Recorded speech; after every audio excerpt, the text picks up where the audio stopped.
I'm your host of this webinar. So I'm Rudy Davis, the head of agency at Intelligent Relations. Just a couple of points of order before we get going. So one is we're recording the webinar and we'll be sending an email with a link to the video later on today so you can rewatch this. Secondly, I'll be hosting a Q&A session at the end. So as I go through the slides, any questions you've got on anything that I go through, just drop it into the webinar chat and I'll answer those at the end. In terms of what we'll go through during this session, a few specific areas. The first one, high level, when should I send a press release? Then we'll talk about how to create irresistible hooks that appeal to journalists. Then we'll kind of cover the basics on how to structure a press release, followed by common mistakes to avoid.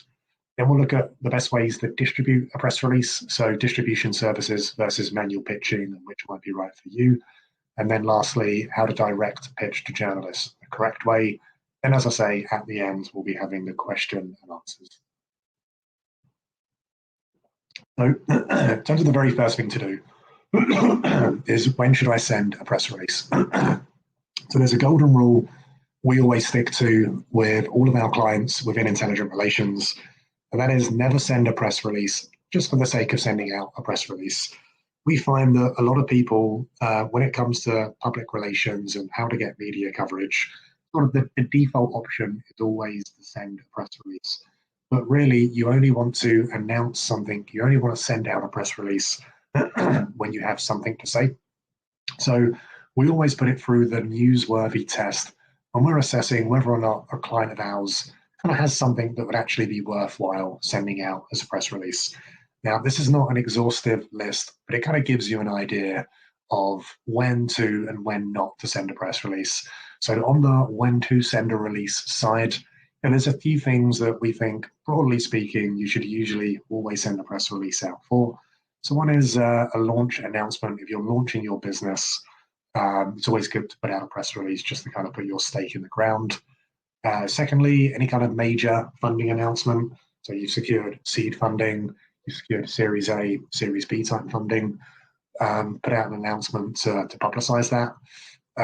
Thirdly, any kind of major partnerships that you've just signed, particularly if the company you've partnered with is bigger, more well-known than yours, you can use their social proof to generate some coverage. The next one is a new products release. So if you're genuinely putting out a whole new product or a whole new service, it's good to announce that to your industry peers. And then also a major award win. So if you've won something that's genuinely recognized within your industry, it's good to go out and talk about that. Now, this is not an exhaustive list. And of course, there'll be plenty of other times when you would want to put a press release out.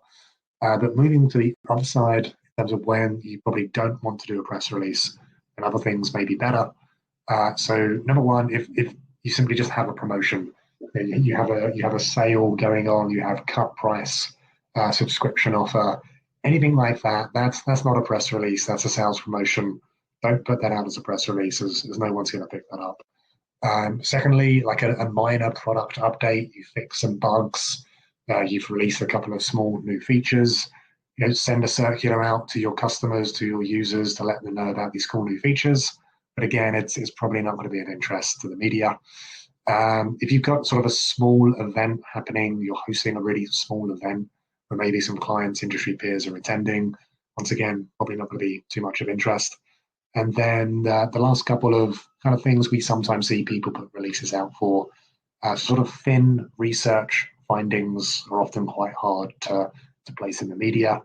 Or lastly, winning an unrecognized award. Maybe it was an award that you paid for. It was an award from an organization that not too many people would have heard of. And again, a journalist can kind of see through that and probably isn't going to be too interested in publishing it. So to give you kind of a broader framework as to how many press releases should you put out in any one year, I mean, the question always depends. But if we were to categorize this into averages, it could look something like this. So if you're an early stage startup, you might be looking to put out 1 or 2 press releases a year. One to say you've been founded, maybe a second to say you've got some pre-seed money, you brought an advisor, you signed your first contract, that kind of thing. If you're a small business, maybe something like 2 to 4 press releases per year. So it could be you've signed a couple of big partnerships that year. You've expanded your office, your local employment that year. Those kind of things would make reasonable enough press releases. If you're more of a mid-sized, medium-sized business, you're doing more things. You're working with more companies. You've got more things to announce. So it could be something like 4 to 10 times a year. You have something to go out there and talk about. So it could be that your business development team are signing lots of big contracts. You want to talk about each of those big ones when they're signed. You're bringing on a new CEO, a new C-suite person. It's very highly regarded in the industry. You want to talk about that. And then if you're a large business enterprise, 12 up to potentially anything, because the size of those companies alone, just their brand recognition will usually garner some media coverage.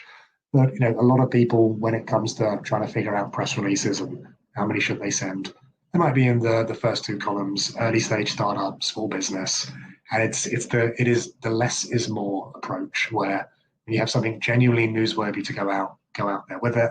Don't force something out there just for the sake of sending out a press release, as you probably won't reap the benefit of the time you invest in doing it.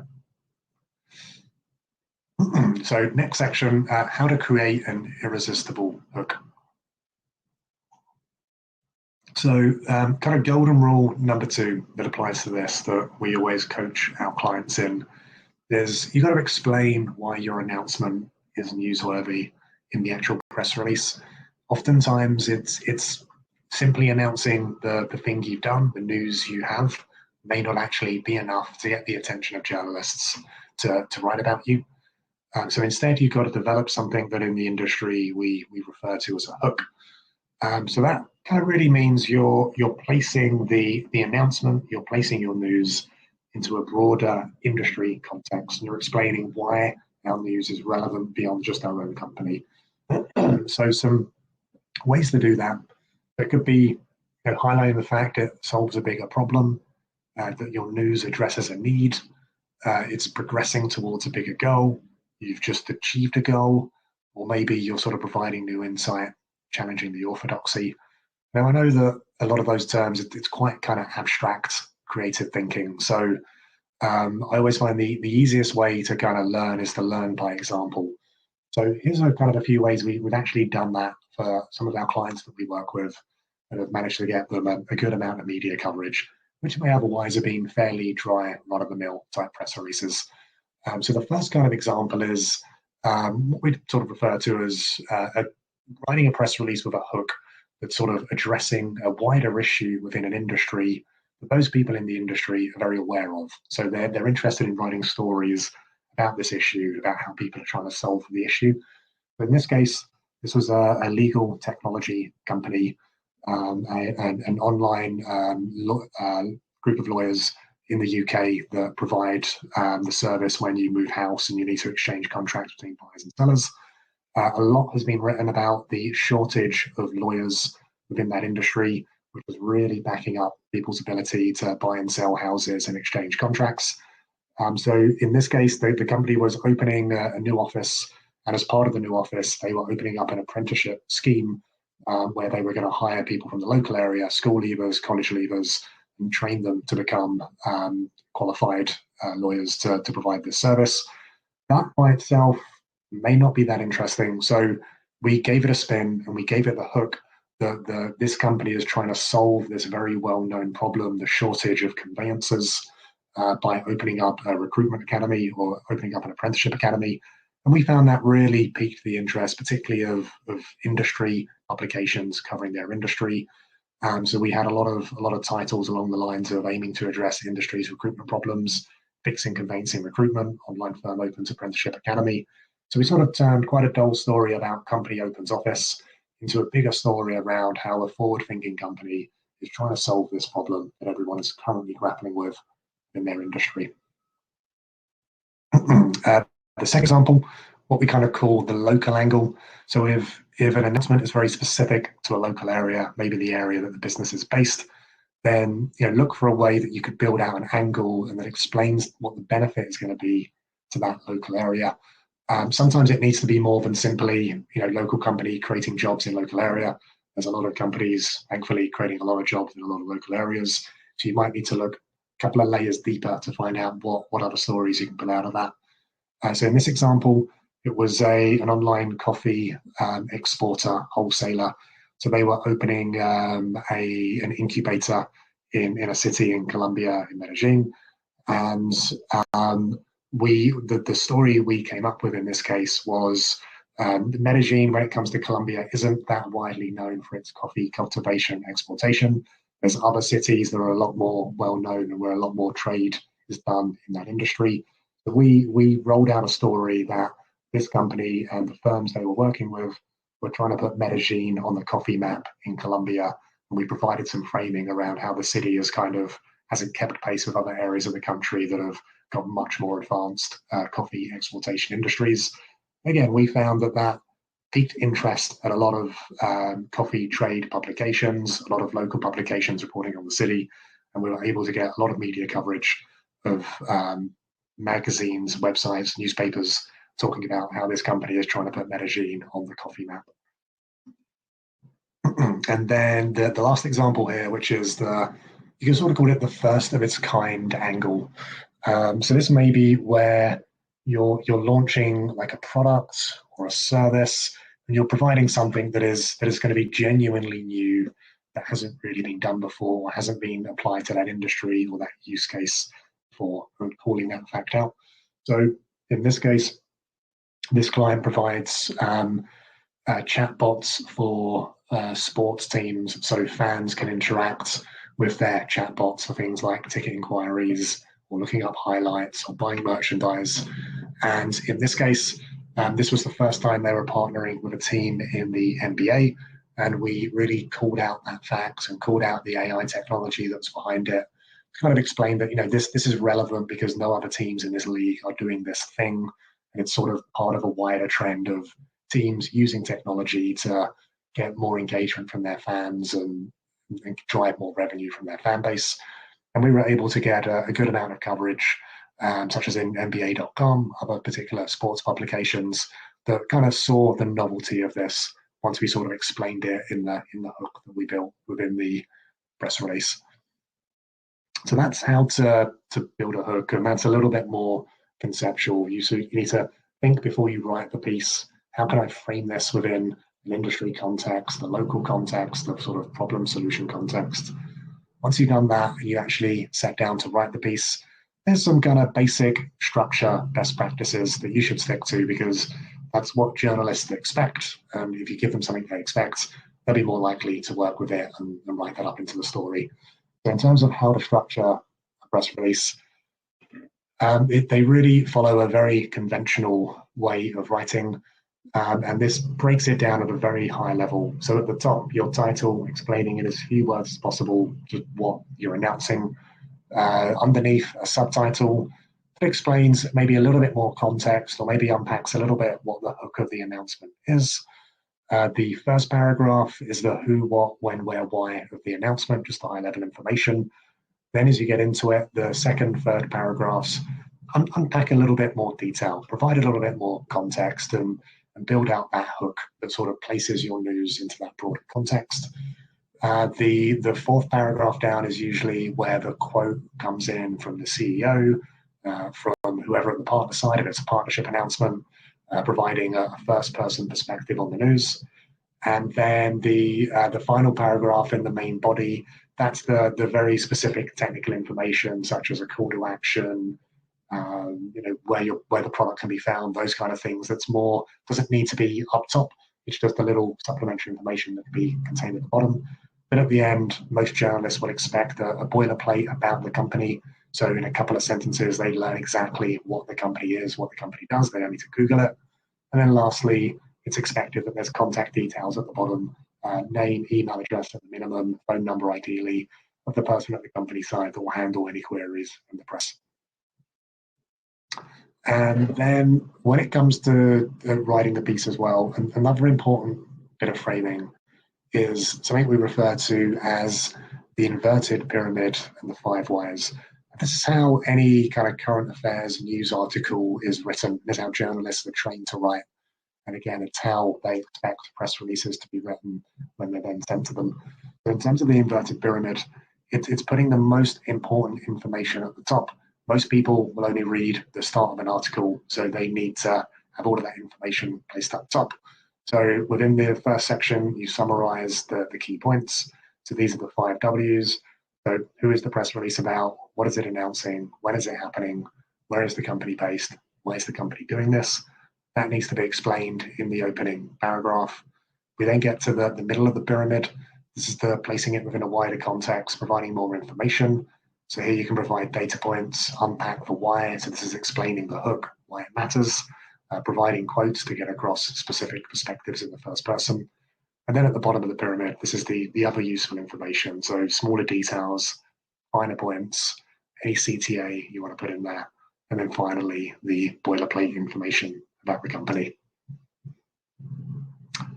So that's context, hook, how to write, structure a press release. The next thing that is important to consider are like a lot of mistakes that we see a lot of novices make who may not have too much PR experience. Maybe the first few times they're attempting to write a press release, and it can be kind of difficult to get it right and know what to include, not what to include, how to style it. If you haven't done this before, if you don't have experience working in the media or working in PR. So again, we've taken this from our own experience working with clients when they've provided us drafts of press releases that we've then edited and critiqued. So on the do side, so things you definitely want to make sure you hit.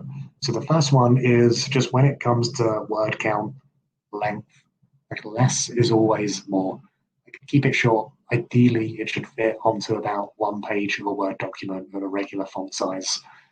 We often see press releases going into 2-3 pages. It's kind of like the rule with a resume. You know, people don't really read beyond the first page. If they got to read onto page 3-4, you've probably lost their attention. And be very economical with the amount of information that you put in there. Just the bare minimum that a journalist needs to know to understand what it's about, why it matters, and that's really it. Like paragraphs and paragraphs of quotes from different people in the leadership team is generally not required, and that's one of the biggest things we push back on with clients to explain. It's too heavy. This is too much. You need to take these out. The next do is keep the language neutral. It needs to be kind of a sober analysis of the announcement, almost as if it was written by an independent observer that is not involved in the company. So any kind of hyperbole, like disrupting, innovative, game-changing, these kind of things are huge turn-offs for journalists. They get endless pitches from startups with that type of language, and you just sound like every other pitch that they're going to get that day.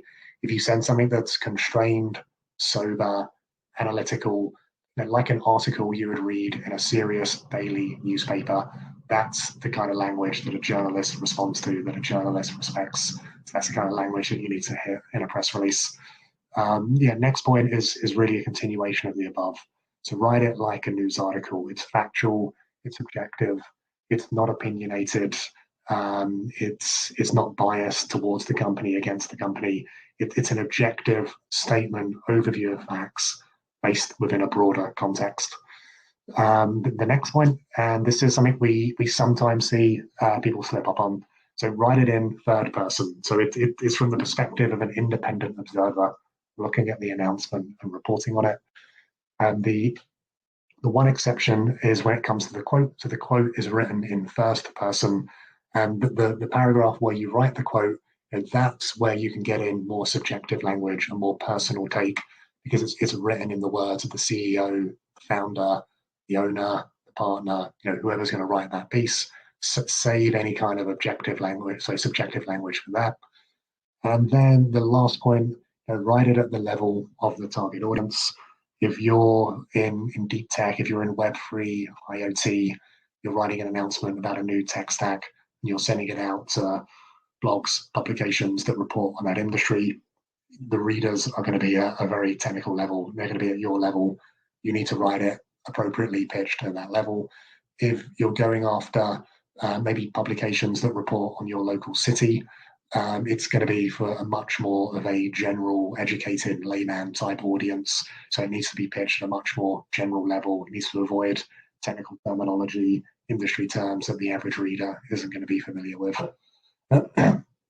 So that's the do's. When it comes to the don'ts, so I'll go over this point one more time, although I mentioned it in the other column. So don't overuse superlatives. So yeah, groundbreaking, disruptive, game-changing. Just train yourself out of writing those kind of terms, because it's just done, and it's a huge turnoff for journalists. Any pitch, any copy that has that in there, it's time to take it out and use more objective-based languages. Secondly, don't write a sales pitch or an advert. A well-written press release gets across the point that this is a good thing, that this is a benefit for the target users, the target customers, without it having to be an aggressive sales piece, without it being written like sales copy. If you're getting a sales copywriter to write it for you, may not be the best person to write this type of piece, as they're going to write it like a sales pitch. Better to have somebody that's more of a trained content writer, article writer type background to write a press release.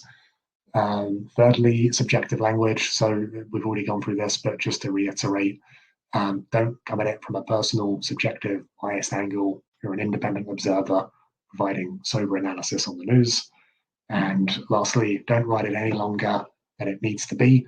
Once you finish it, put it down for a couple of hours, come back to it, reread it, and then delete all of the sentences, all of the paragraphs that don't really add something new to the narrative, or that are just repeating things that have already been written, but in a different way. Be very, very strict with yourself as to how much you need to write, just to get across the key points. So that's writing the release. So you'll now be at the stage where you've come up with a great hook. You've written it, you've edited it, it's in the correct style, the correct format. So you've now got the press release. So the question, of course, we always get asked is, well, now I've written the thing, how do I actually get it out there? How do I actually get this published in media outlets that I'm trying to get into? So broadly speaking, you've got two options. You can use a distribution service or a newswire, as they're sometimes called, or you can manually pitch it yourself to target journalist publications that you are trying to get into. There's no right or wrong answer as to which one should you use. If I go on to the next slide. So there are pros and cons of doing both, and the one that you choose, or if you choose to do both, will depend on your circumstances. So the first option, using a press release distribution service or a wire service or a newswire service. So they got some advantages. So firstly, you pay your money, you pay your $500, your $1,000, and they'll guarantee that they'll syndicate an exact copy paste of that press release that you upload onto their platform across maybe dozens or possibly even hundreds of news websites that are within their network. And also it's pretty fast and easy to do. You just need to upload it. They'll usually review it in a couple of hours, give it the green light, or tell you if you need to make any edits. And then they'll distribute it pretty much immediately. You'll start to see the press release get syndicated across these other sites. That's all well and good, but there are some disadvantages that people should be aware of before thinking about whether or not they're going to use them. First one is it can be pretty expensive, particularly for small companies, startups. $1,000, $1,500. It's quite a bit of money to put out a release that you're sort of uncertain as to where it's then actually going to get picked up. Secondly, this is probably the biggest downside we see to press release distribution services. They might advertise 200, 300, 400 guaranteed syndications of the press release, but when you actually look into what those publications are, often it's vanity metrics. A lot of them may be very low quality. There may be publications that you've never heard of that are more like a blog than an actual news website. Or the second problem may be that often you'll just be on a lot of publications that just have zero relevance to your business or to your customers. So it's highly unlikely that any potential customer is ever actually going to stumble upon that article and read it. So a good example is a lot of these companies, they have deals in place with local cable affiliate news websites in different cities in the US. And if you're a local company based in one specific area, there's no benefit to you to getting syndicated across hundreds of local news websites in different parts of the country that you don't operate in. So there's pros and cons to a press release distribution service. Option 2, so emailing it directly to journalists. So there's a couple of specific advantages here. So one is you can target the specific journalists and the specific publications that you want to get into. So you can't do this with a newswire service. Click send, it gets syndicated to their network, and then you sort of sit and cross your fingers and hope that journalists at the publications that you want to get into will notice it and will then write it up. When you pitch directly, you have more control. You're going directly to those publications, to those journalists, to see if they want to publish it. Secondly, it doesn't cost anything other than the time it takes you to write the email, find the email addresses, and click send. There's a clear cost saving if you're bootstrapping your own PR. That's a quick way to save $500, $1,000, $1,500 immediately. There are some downsides though. Finding journalists' contact details can be time consuming, can be a bit tricky. And secondly, it doesn't guarantee publication. You could blast this out to 50 journalists. There's no guarantee that any of those journalists are then actually going to take that press release and write it up into a story and publish it in their newspaper or magazine. When it comes to what we do, often we'll direct pitch it to journalists first that we're trying to get into under embargo. We'll get some of those to write it up, and then sort of as a follow-up, we'll then put it out on a press release distribution service just to kind of send it far and wide. But as I say, there's no right or wrong. It kind of depends on your circumstances. So the last point, for those that do go the direct route and want to send it directly to journalist publications they're trying to get into, there's a few kind of tips that you want to be aware of when you do this. So firstly, you've got to firstly think about who this news would appeal to and what kind of publications that audience are going to be reading, and a useful way to split the media and how the PR industry splits the media. On the one hand, you've got top tier media. So, anything that's sort of a household name, The Guardian, VentureBeat, New York Times, Bloomberg, TechCrunch. Everyone obviously wants to get into these publications, but unless you're a household name, or unless you've done something truly groundbreaking, or you've raised hundreds of millions of dollars for a big launch, it's 99 out of 100, or 999 out of 1,000 times, you're not going to get anything pitching a standard press release to top tier media. So instead, you've got to think about the other side of the coin, which is industry media. So every industry will have a dozen, 15, 20 or so publications that just report on that industry. And the folks at these publications, the staff writers, they've got to fill column inches. They've got to find news about that industry every day. That is not always easy. They are looking for these types of stories. They're looking for press releases that have something somewhat interesting to say that's nicely explained in a broader context. So if you're in a certain industry and you build a list of all of the publications in your industry, that is your best bet to get coverage of the press release that you're trying to put out. And so just to kind of frame that a little more, when it comes to industry pubs, the way we split that out, and this is using our own company, Intelligent Relations, as an example.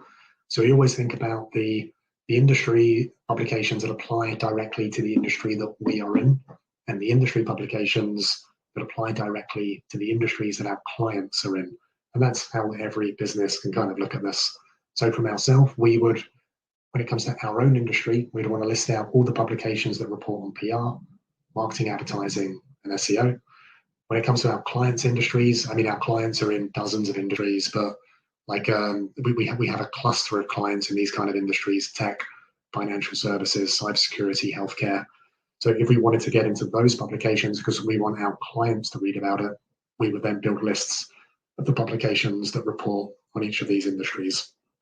And as I say, generally speaking, you'll find that most industries will probably have a dozen, 15 or so publications that are reporting on those industries. A quick Google search will uncover those. And then most websites or a lot of websites, they will inform you like how they want you to send pictures or press releases or stories to them. And that'll usually be in the contact us page. Maybe they'll have a page called submissions. Maybe they'll have a page called editorial.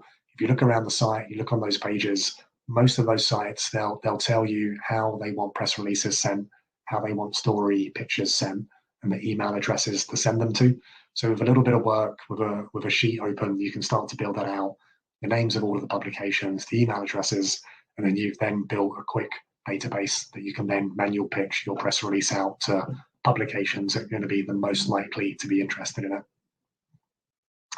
And then the very last point, so something that often stumps people is, well, how do I actually email this press release to the publications that I'm trying to get into?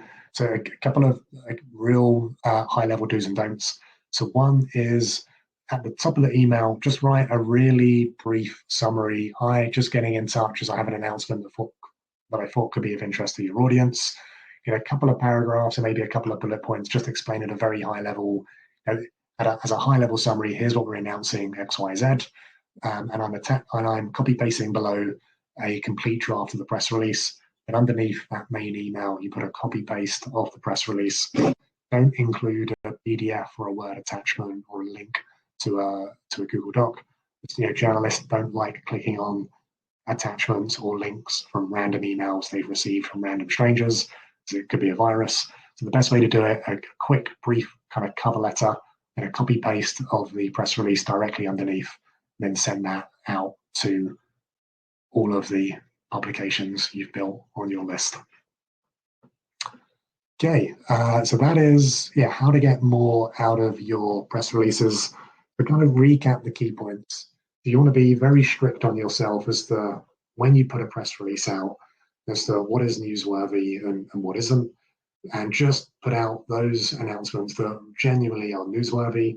Secondly, you want to go beyond just the thing you're announcing, and you want to explain why this is relevant within a broader context, why it matters. You want to make sure that you structure and write the piece in the general standard. Excuse me.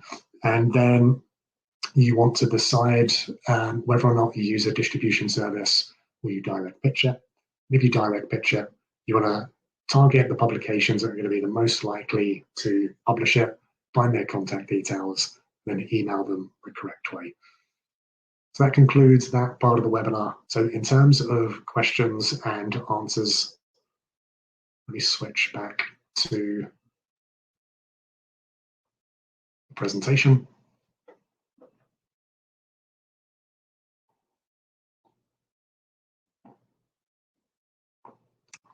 Okay, a few questions came in. Okay, so thanks everyone for sending the questions. I'll spend the next 5-10 minutes running through these. And if anyone has anything else to ask, just drop it in the chat and we'll get this added to the list. So first question from Nicholas. If I don't have something newsworthy to announce, what else should I try to win media coverage?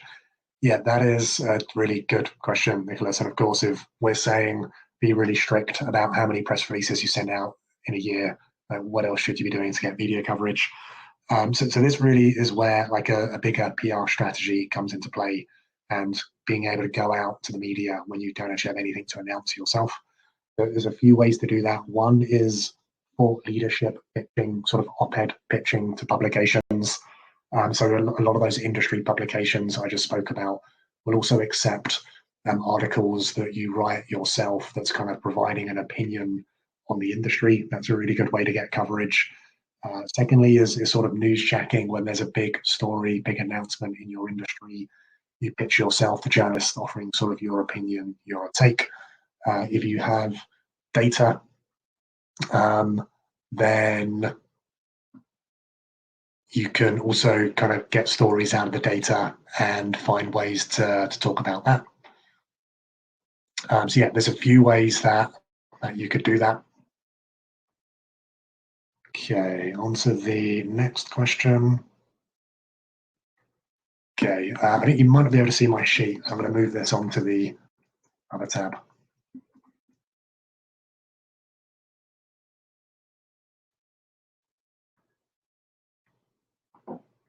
Okay, so the next question is from Chris.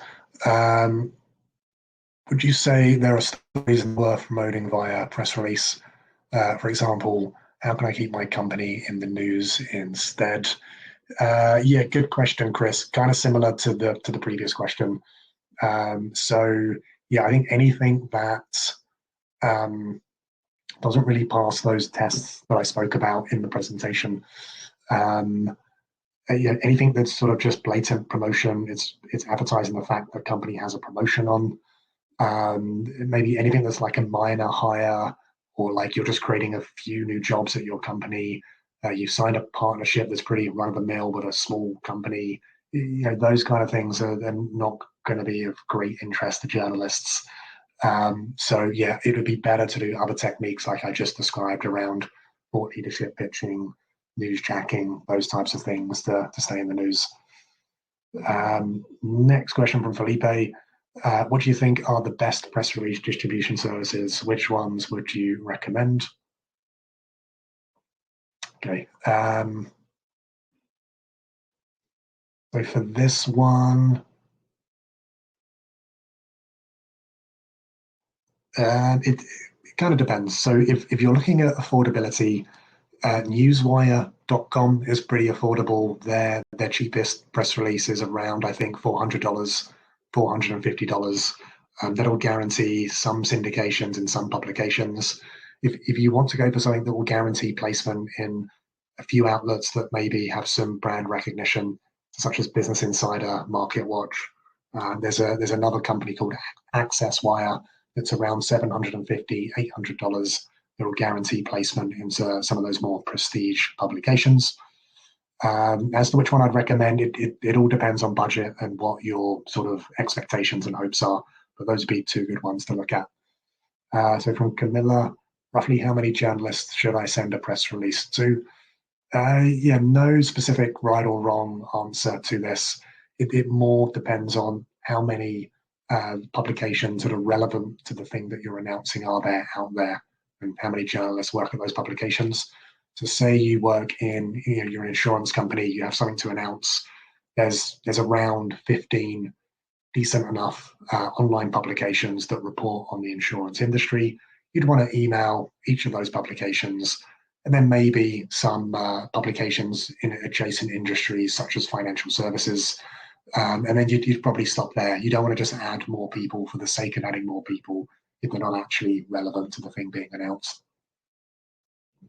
In terms of how do you inform a client that their news is not press release worthy? Yeah, it can be a difficult one. I think honesty is the best approach here. So firstly, like explaining why, not just pushing back and saying no.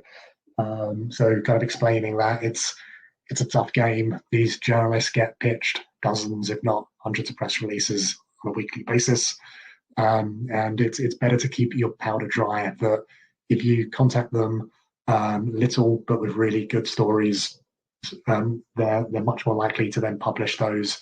But if you contact them all the time with pretty weak stories, you're more likely to just annoy them, frustrate them, and end up in trash. Okay, so the next question from Andrea. Are press releases good for SEO? Do you get backlinks from them? It's yes and no. So if SEO is part of what you're trying to do with this, if you're using a distribution service, it's not going to give you any SEO benefit. Although there may be links in those press releases that'll be set to no follow by default, and Google kind of also knows not to take into account links that come from those sources, as you just pay to get them distributed. There's no sort of editorial control over them. If, on the other hand, you use the direct approach, you pitch to journalists then write them up in stories. They'll often include links, and those links will often be followed. So that's how you can get an SEO benefit. So you need to go the direct approach if SEO is part of your objective. Okay, so from Mihai, should I use data in the press release? If so, do I need to link to the source? Yeah, that's a really good point. If you're trying to build a hook, build an argument around, say, there's huge demand for this thing in the industry, or we're trying to solve this huge problem in the industry, then yeah, you need to use some supporting data, some data points in the press release that sort of proves the point that you're saying, to demonstrate that it's not just your opinion that this is a problem or this is a huge opportunity, but there's data to back it up. So you would want to put some data points in there. You'd want to hyperlink those data points back to the source material. And you want that source material to be reputable, to be from a news organization or a research company, rather than being from somebody's blog or a company blog. Okay, so Heather, how quickly does a typical journalist take to publish a press release? Yeah, good question. So normally it's within a day or two of sending it to a journalist. If they're going to publish it, they'll publish it. This is kind of news that goes old quite quickly, so a journalist will want to put it out as quickly as they can. So yeah, generally speaking, within a couple of days, if they're going to publish it, they will publish it. Okay, so from Gunnar, so we're a market research company working with large corporations, and we publish syndicate reports of different brands and industries on an ongoing basis. What's good advice for pitching reports as news insights? It's a really good question. And we've worked with some business research type companies in the past that have a lot of reports with insights, data points that they want to get out there. We find that, press releases by themselves, particularly when done via a press release distribution service, it's kind of hard to get those picked up by journalists. As it's like there's a lot of business research companies putting out press releases saying they have a report on this, this industry. So it's not really that newsworthy, as a lot of other people are doing it as well. I think putting out those reports via newswire services still has a use. It's a good way to get found in Google if people are researching for information about industries or specific companies you're mentioning on those press releases. Those press releases can be cited if there's data points on them by other people. I think they have value, but I think in terms of trying to publicize the reports, the value that press releases have is kind of limited. And a better approach we've had when it comes to trying to publicize industry or market research reports is just direct pitching journalists that report on those industries with more of a soft pitch around the topic of, hey, we've just completed a big business research report on this industry, just reaching out to you as I know you cover this, a couple of interesting insights or XYZ. I've just wondered if you're interested in having a chat with one of our analysts that put the report together, and for any potential stories you might be working on. We find that's a better way to go direct to the kind of people you're trying to get in front of. Okay, for Santiago, what can I do if none of the journalists that I email publish the press release? Well, it can be disheartening if you spend the time writing a press release, you send it out, and then nobody publishes it. As a first step, give it 3-4 days. If you get nothing, if you hear nothing back, first thing to do is just Google News with the title of the press release or your company name. See if anyone has published it, and maybe they just haven't told you that they published it. Often we find journalists are busy and they just don't have the time to tell you that they're going to write it up. So keep an eye on Google News for the next couple of days just to check if anything has been published. If after 3-4 days there's nothing on Google News, do a follow-up to each of the journalists that you've emailed, just a short, hey, just getting back in touch, wondering if this is of interest, let me know if you need any more information. We find sometimes that the second go around can be when we get the win, as journalist inboxes are pretty crazy. If you do that, there's still no pickup. I get that's disappointing, but you can kind of learn something from that. So I would kind of look back and try and think of why it might not have got picked up. So I would examine the sort of media outlets that I sent it to. I would kind of read again the press release, make sure that it was sort of formatted using the do's and don'ts we spoke about, sort of see if it had a strong enough hook. And then it's kind of good learnings for the next time that you write a press release. Then make sure you're hitting all of those points to stand the best chance of getting it picked up. Okay, the next one from Edward. Are there any outlets where I can publish my press release for free? I don't have a marketing or PR budget. Yeah, so this is the direct pitching approach. So when you've written a press release, you've then built a list of publications that are relevant to the industry that you're in. You found the submission email addresses at each of those publications. It costs nothing to have those people publish the press release. It's just not guaranteed whether or not they will or won't publish it. It's kind of depending on whether the editor feels that it's newsworthy enough for them. But if they do decide to publish it, then it's free. You've got free media coverage. But there are also free press release distribution services that are out there. Um, they don't syndicate to particularly great quality websites, but if you just want to get it out there with minimal effort, then those services are sort of worth a shot as well. And you can just Google around free press release distribution services. You'll find a few that'll do that for you. Okay, last couple. So, Grizz, would you recommend creating different copy for a press release depending on pitching targets? Or should the press release copy be a one size fits all? Yeah, good point. If you're targeting, maybe if your announcement is relevant to a couple of specific industries, then I would create an A version, a B version. A version is written for one specific industry. B version would be pretty much the same. You're just changing some of the language so it's specifically relevant to the other industry. You can send one version to that one industry list. You can send that other version to that other industry list. But I would advise against writing a completely different press release. You want to take the quickest route, which is just creating one version and quickly editing it to better fit a second audience. Okay, Michelle, how much outreach and follow-up is within reason when contacting journalists? Yeah, great question, Michelle. And this is where a lot of people can upset journalists.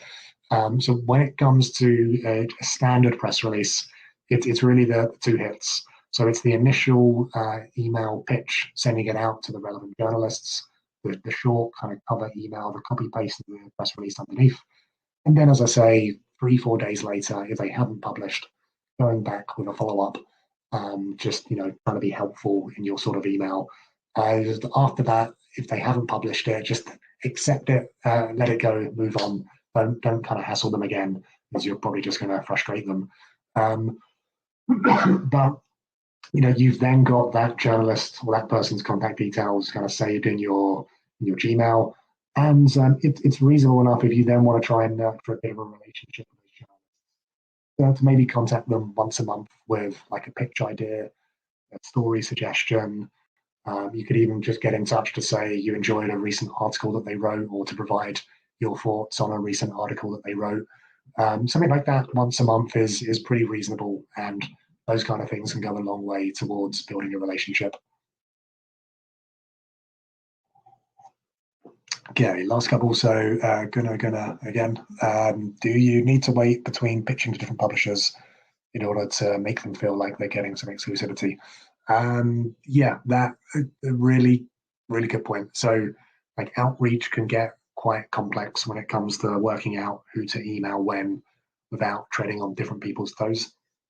There's a couple of general rules that the industry follows. So, there's a conflict that you want to send this out to as many people as possible in a short amount of time, but at the same time, you don't want to send it out to so many people that people realize you're offering it to everyone, and they kind of feel a little bit cheap. So there are a couple of ways you can kind of avoid some mistakes. So one is, don't send it to multiple people at the same publisher or the same media outlet at the same time. Chances are they're sitting next to one another, they're on the same desk as one another. You don't want to email both of them at exactly the same time. That's kind of a bad look, and it shows you're just trying to email as many people as possible, as opposed to being a little bit more like specific because you think you have something of interest to them. But just email to one person per publisher at a time, and you could give a window of 24, 48 hours before you then email other people at the same publication. In terms of people at different publications, there's no real rule around emailing, say, 20 people at the same time who work for 20 different publishers, 20 different publications. That's fine to do. If you have something that's exclusive, though, then that does make it a stronger pitch.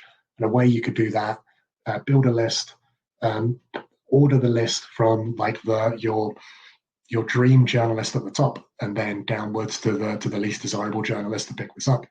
And then starting from your dream journalist, send each one out, offer them 24 hours of exclusivity, and then each 24 hours, send it to the next person, the next person, the next person, until you get a reply from somebody saying that they're interested.